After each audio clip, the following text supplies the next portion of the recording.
बिस्मिल्लाहिर्रहमानिर्रहीम। अस्सलाम वालेकुम। कैसे हैं आप सब? उम्मीद है कि आप सब ठीक होंगे, खुशबाश होंगे, घरों में आबाद होंगे। और ये जो वीडियो है वो शहरत आम बकायद आम का दरबार उसकी नसर के बारे में है।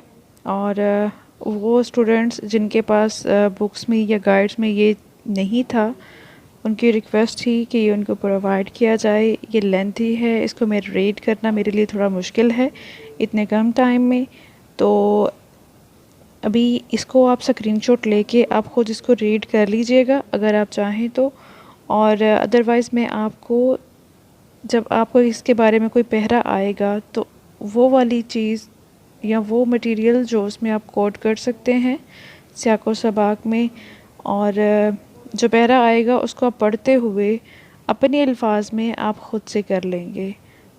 और कुछ टिप्स और ट्रिक्स जो हैं वो मैं आपको बाद में इंशाल्लाह कल मैं कोशिश करूँगी कि आपको वो वीडियो प्रोवाइड करूँ।